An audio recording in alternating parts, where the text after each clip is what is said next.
అందరికీ నమస్కారం. లాస్ట్ వీడియోలో మనం చెప్పుకున్నాం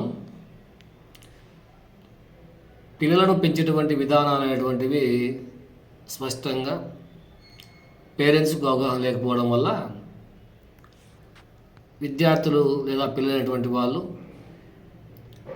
రకరకాలైనటువంటి చెడు మార్గాలలో ప్రయాణం చేసి సామాజిక విద్రోహ శక్తుల్లాగా అనగా రౌడీల్లాగా గుండాల్లాగా నక్సలైట్లాగా లేకపోతే అసభ్యకర ప్రజలను ఉపయోగించేటువంటి వ్యక్తుల్లాగా లేకపోతే మరికొందరు వచ్చేసి పరీక్షల్లో ఫెయిల్ కావడం ఇలా అనేక రకాలుగా చెడిపోతున్నారు.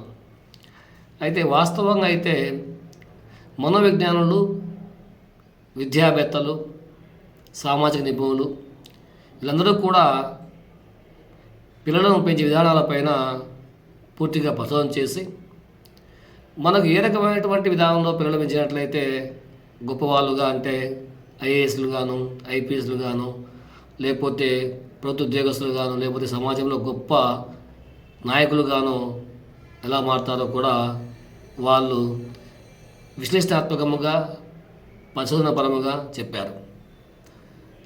అయితే ముఖ్యంగా మనం చెప్తూ ఉంటాం, పిల్లలను పెంచేటప్పుడు మనం వారిలో వచ్చినటువంటి ప్రవర్తన మార్పులను గమనిస్తూ ఏ మార్పు వలన ఏ మార్గాన్ని అవలంబించే అవకాశం ఉంటుందో గమనించి వాళ్ళు ఏమైనా చెడు మార్గంలో పయనించేటప్పుడు మనం సత్ప్రవర్తన వచ్చే విధంగా వారికి తెలియజేసే విధంగా ప్రయత్నం చేస్తే వాళ్ళు తప్పుడు మార్గంలో అనగా చెడు మార్గంలో ప్రయాణించకుండా మంచి మార్గంలో ప్రయాణించేటువంటి అవకాశం ఉంటుంది. అయితే పరిశోధన ప్రకారము పిల్లలను పెంచేటువంటి విధానాలు శాస్త్రబద్ధంగా 4 రకాలుగా ఉన్నాయి. ఒకటి ఏమిటంటే అథారిటేటివ్, అంటే అధికారితమైనటువంటి పెంపక శైలి. అంటే పిల్లలను అధికారంతో పెంచితే, అంటే పిల్లలను స్వాతంత్రంగా వాళ్ళకు స్వయం ప్రతిపత్తి ఇచ్చిన తర్వాత ఇస్తూ తప్పు చేసే సమయంలో వెంటనే నియంత్రించే విధంగా అధికారితంగా వారి పట్ల కఠినముగా, అంటే మరీ కఠినం కాకుండా కొంతమేర కఠినంగా బోధించినట్లయితే సులభంగా వారు దారి తప్పకుండా మంచి మార్గంలో ప్రయాణించే అవకాశం ఉంటుందని చెప్పారు. దాన్ని అధికారితమైనటువంటి పెంపక శైలి చెప్తారు.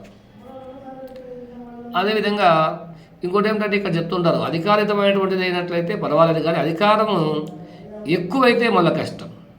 అంటే అధికారం అంటే ఏది చెప్పినా కూడా విద్యార్థుల యొక్క ప్రవర్తనలో పని లేకుండా, ప్రయత్నం పని లేకుండా వాళ్ళు చెప్పేటువంటి దాన్ని కూడా ఖండిస్తూ మేము చెప్పేదే కరెక్టు, మీరు మా ప్రకారం నడుచుకోవాలనేటువంటి ప్రయత్నంతో తల్లిదండ్రులైనటువంటి వాళ్ళు ప్రతి అంశాన్ని కూడా గట్టిగా వక్కానిస్తూ పిల్లలపైన రుద్దితే దాన్ని మనం నిరంకుశమైనటువంటి పెంపక శైలి అంటాం. అంటే ఒక హిట్లర్లాగా ఉండకూడదు, డిక్టేటర్షిప్ చేయకూడదు. అంటే ఎందుకంటే అలా చేసినట్లయితే ఆ పిల్లలైనటువంటి వాళ్ళు పేరెంట్స్ పైన వ్యతిరేకత ప్రదర్శించేసి వాళ్ళు స్కూలుకు పోకుండా ఇంటి నుంచి పారిపోయే అవకాశం ఉంటుంది. ఆ తర్వాత క్రమంలో వాళ్ళు సామాజిక విద్రోహ శక్తులుగా మారే అవకాశం ఉంటుంది. అలానే ఇంకో రకం ఉంటుంది, అంటే విద్యార్థులు ఏం చేసినా పట్టించుకోకుండా వదిలేసినట్లయితే దాన్ని పర్మిసివ్ అంటాం. పర్మిషన్ అంటే ఏమిటి? అనుమతించేటువంటి పెంపక శైలి. వాళ్ళు ఏమన్నా చేయని ఏం చెప్పినా సరే ఎస్ అంటూ మరి దాన్ని కూడా అలానే వాళ్ళ యొక్క మాటలను మనం అంగీకరిస్తూ పోయినట్లయితే వాళ్ళు మేము చెప్పేది కరెక్ట్ కాబట్టి ఏమైనా చేయొచ్చు అనేటువంటి ఒక స్వేచ్ఛతో వాళ్ళు నడుచుకునే అవకాశం ఉంటుంది. అంటే ఏదైనా స్వేచ్ఛ ఉంది అంటే అప్పుడు ఆ విద్యార్థి అటువంటి వాడు పూర్తిగా స్వేచ్ఛ పొంది చెడు మార్గాలలో పయనించే అవకాశం ఉంటుంది.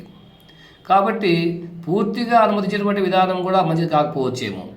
అలానే ఇక 4వది ఉంది, జోక్యరహితమైనటువంటి పెంపక శైలి. జోక్యం అంటే వాళ్ళు ఏమన్నా చేయని దాంట్లో కూడా జోక్యం చేసుకోవడం వదిలేయడం. జోక్యరహితం అంటే దాంట్లో కూడా వాళ్ళు ఏమైనా చేయని విద్యార్థులు పెంచే విధానంలో, పిల్లల పెంపక విధానంలో పెంచేటువంటి పేరెంట్స్ వాళ్ళు పెరిగే క్రమంలో, పెద్దవాళ్ళ క్రమంలో ఏం చేసినా కూడా దానికి కూడా దానిలో కూడా తప్పు చేసినా, ఉప్పు చేసినా, మంచి చేసినా, ఏం చేసినా సరే జోక్యం చేసుకోకుండా నిర్లక్ష్యంగా వదిలేసినట్లయితే అలాంటి పిల్లలు సామాజికంగా సంఘ విద్రోహితులుగా మారే అవకాశం ఉంటుంది. కాబట్టి మనం ఏమంటామంటే అధికృతమైనటువంటి అనగా అథారిటేటివ్ ఒక అధికారి ఏ విధంగా ఉంటాడో అధికారిలాగా తప్పు చేసినప్పుడు మందలిస్తూ, అవకాశం మంచి చేస్తే అతనికి ప్రోత్సహిస్తూ, మంచి మార్గంలో పెంచే విధంగా చేసేటువంటి ఒక పెంపక శైలి మాత్రమే అదే అధికారయుతమైనటువంటి పెంపక శైలి. అలాంటి విధానాలు మాత్రమే పేరెంట్స్ నడుచుకుంటే మాత్రమే విద్యార్థులు లేక మీ పిల్లలైనటువంటి వాళ్ళు మంచి నాయకులుగా మారే అవకాశం ఉంటుంది. కాబట్టి అలాంటి పెంపక శైలి మాత్రమే మనం అవలంబించాల్సి ఉంటుందని నేను తెలియజేస్తున్నాను. నమస్కారం.